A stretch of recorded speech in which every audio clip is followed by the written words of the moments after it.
పరీక్షించాలని చూశారు వీళ్ళు. చూసి అంటున్నారు, ఈమె పాపం చేసింది, మరి మోషే రాసిన గ్రంథంలో, మోషే రాసిన ఆ లాలో ఈమెని రాళ్ళతో రువి చంపాలని ఉంది కదా, మరి నువ్వేమంటావు? యేసు ప్రభులు అన్నారు, నువ్వేమంటావు అంటే ఆయన ఏం చేశాడంటే కింద కూర్చొని ఆ మట్టిలో రాస్తున్నాడు. ఏం రాస్తున్నాడు? బైబిల్లో రాసలేదు. మళ్ళీ లేచాడు.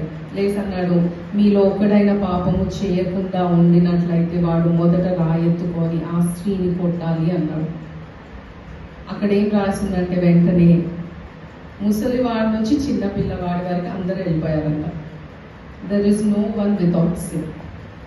ఎవరు కూడా పాపం చేయకుండా ఆ గుంపులో లేరు. మళ్ళీ దేవుడు అందులో ఏదో రాస్తున్నాడు కూర్చొని. నేను అనుకున్నాను, ప్రభు ఏం రాస్తున్నావు అక్కడ? చాలా మంది చాలా చెప్తారు దేవుడు ఏం రాశాడు అక్కడ, వాక్యాలు